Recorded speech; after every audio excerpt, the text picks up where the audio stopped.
So hello मेरे जिगर के टुकड़ों, स्वागत है तुम सभी का एक और इंटरेस्टिंग वीडियो में। आज की वीडियो में तुम्हारा भाई तुम सभी को एक्सप्लेन करने वाला है तुम्हारे फर्स्ट फ्रेंड बुक का पोएम नंबर 8 द ट्रीज, जिसे लिखा है यानी कि जिसकी पोएट है एड्रियन रिच। देखो, सबसे पहला तो हम लोगों का ये काम होता है कि कोई भी चैप्टर का एक छोटा सा ओवरव्यू जानना। अब चलो शुरू करते हैं एक छोटे से ओवरव्यू के साथ। दोस्तों, तुम लोगों ने सबसे पहला चीज ये सुना होगा कि यू कैन नॉट जज a book by its cover. तो वैसे ही ये भी पोयम है कि तुम लोग इस पोयम को पढ़कर एंड इस पोयम के टाइटल से ये पता नहीं कर सकते हो कि ये जो पोयम है ये किसके अराउंड रिवॉल्व कर रहा है। इस पोयम में जो ट्रीज है वो वुमेन को सिंबलाइज कर रही है। तो ये जो पोयम है हम लोगों को दो तरीके से समझना है, एक ट्री के प्रोस्पेक्टिव से समझना है एंड एक वुमेन के प्रोस्पेक्टिव से समझना है। देखो, अगर ट्री की वजह से बताऊं तो इस चैप्टर में यानी कि इस पोयम में हम लोगों को ये बताया गया है कि अगर हम लोग एक ट्री को घर में कैद करके रख देते हैं तो आखिर वो ट्री कैसा बिहेव करता है एंड उसके अंदर क्या क्या चीजें चल रही होती है, ये हम लोगों को इस पोयम में बताया गया है। एंड वुमेन के पर्सपेक्टिव से बताऊं तो जैसा कि तुम लोगों को पता है कि पुराने जमाने में एंड इवन आज भी कई जगहों पे वुमेन को केवल घर के अंदर कैद करके रखा जाता था एंड उन्हें ये बस सोचा जाता था कि वुमेन्स केवल खाना बनाने के लिए ही है एंड उन्हें कोई भी अपॉर्चुनिटीज नहीं दी जाती थी कि वो घर से बाहर निकले एंड वर्ल्ड की जो सोसाइटी है वहाँ कंट्रीब्यूट कर सके। एंड यही इस पोएम में बताया गया है कि वुमेन को हम लोग चार दीवारी के अंदर कैद करके रखते हैं तो उनके अंदर क्या चलता है एंड वो फिर कैसे उस घर के चार दीवारी से आजाद होती है। तो तुम लोग बस डायरेक्ट फॉरवर्ड ये समझ लो कि हम लोगों को इस पोएम में वुमेन के स्ट्रगल के बारे में पढ़ना है। अब चलो मैं तुम लोगों को इस चैप्टर को बहुत ही अच्छे से एक्सप्लेन कर देता हूँ, वो भी लाइन बाय लाइन।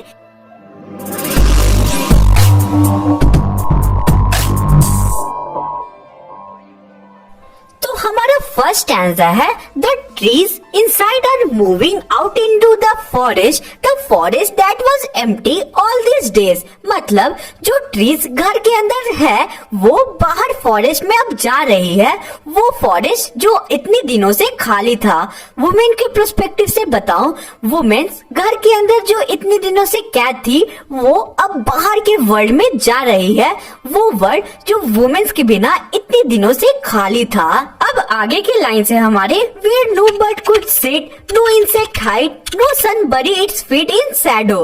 मतलब इतने दिनों से फॉरेस्ट ट्रीज के बिना खाली था, इसलिए वहाँ पे कोई भी बर्ड बैठ नहीं पाती थी, कोई भी इंसेक्ट हाइड नहीं कर पाते थे। इवन जो सन की सनलाइट ट्री के लीव्स के चलते नीचे जमीन में पड़ती थी यानी कि ट्री के चलते जो शैडो बनती थी वो भी अब फॉरेस्ट में नहीं बनती है। The forest that was empty all these nights will be full of trees by morning। यानी कि ये जो फॉरेस्ट जहाँ पे अभी तक कोई भी ट्रीज नहीं थी, सुबह तक अब धीरे धीरे करके ट्रीज आने लगेगी। लास्ट के दो लाइंस में हम लोगों को वुमेन्स के बारे में ये बताया गया है कि ये जो वर्ल्ड जो इतने दिनों से खाली था वो उसमें अब धीरे धीरे करके चेंजेस आ रही है एंड वुमेन्स घर से निकल के सोसाइटी में अपना कंट्रीब्यूशन दे रही है। अब हमारा फर्स्ट स्टैंजा कंप्लीट होता है। चलो सेकंड स्टैंजा की तरफ बढ़ते हैं। फर्स्ट स्टैंजा में कहीं भी डाउट होगा तो पूछ सकते हो कमेंट करके, मैं जरूर रिप्लाई दूंगा। तो चलो बढ़ते हैं सेकंड स्टैंजा की तरफ। All nights the root works to disengage themself from the cracks in the veranda floor. यानी कि पूरी रात ट्री की जो रूट्स है वो काम करती है अपने आप को डिसएंगेज करने के लिए, मतलब एक दूसरे से दूर करने के लिए, ताकि वरांडा के फ्लोर में जो क्रैक्स है उसे वो तोड़कर घर के बाहर आ सके। तुम लोग देख सकते हो इन लाइंस में कि ट्रीज कितना ज्यादा डिस्परेट है घर से बाहर आने के लिए, वैसे ही वुमेन्स भी डिस्परेट होती है घर से बाहर आने के लिए। अब आगे की लाइन से हमारी the leaves strain toward the glass. Strain का मतलब क्या होता है? फोर्स लगाना। तुम लोगों ने साइंस में पढ़ा होगा। जो लीव्स है ट्री की वो स्ट्रेन यानी कि फोर्स लगा रही है ग्लासेस पे, यानी कि विंडो की वहाँ ग्लास होगी उस पे वो फोर्स लगा रही है ताकि वो उस विंडो के ग्लास को तोड़कर तुरंत ही उस घर से निकल पाए। तो तुम लोग देख सकते हो कितनी ज्यादा एक्साइटेड है ट्री घर से बाहर निकलने के लिए। वैसे ही वुमेन्स का हाल होता है चार दीवारी में, यानी कि घर के अंदर। अब हमारा नेक्स्ट लाइन है small twig stiff with exertion. Twig मतलब a small thin branch on tree, exertion मतलब एफर्ट लगाना। तो इस लाइन में हम लोगों को ये बताया गया है कि जो थिक ब्रांचेस है ट्री की, वो एफर्ट लगा रही है घर से बाहर आने के लिए। नेक्स्ट लाइन से हमारा long cramp boughs shuffling under the roof like newly discharge patients half dashed moving to the cleaning doors. Cramped मतलब रेस्ट्रिक्टेड, बोज मतलब ब्रांच, सफलिंग मतलब मूविंग रैपिडली। तो आगे के लाइन्स में हम लोगों को पोएटेस ने कहा है कि ट्री की लंबी ब्रांचेस जो घर के अंदर कैद है उन्हें रेस्ट्रिक्ट कर दिया गया है, वो इधर उधर रैपिडली मूव कर रही है ताकि वो घर के बाहर निकल पाए।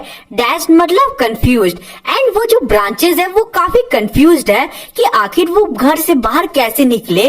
वो एक पेशेंट जो बहुत ज्यादा एक्साइटेड होता है हॉस्पिटल से बाहर आने के लिए, वैसे ही वो ट्रीज वहां पे बिहेव कर रही है घर के अंदर। तो अब हमारा सेकंड स्टैंजा भी कंप्लीट होता है। चलो अब बढ़ते हैं हम लोग थर्ड स्टैंजा की तरफ। अब हमारा थर्ड स्टैंजा है I sit inside doors open to the veranda writing long letters in which I scarcely mention the departure. मतलब पोएट घर के अंदर बैठी है वरांडा के डोर्स को खोलकर और वो लंबे लंबे लेटर्स लिख रही है जिसमें उन्होंने रियरली यानी कि स्कार्सली का मतलब रियरली हाउस से फॉरेस्ट की डिपार्चर के बारे में मेंशन किया है।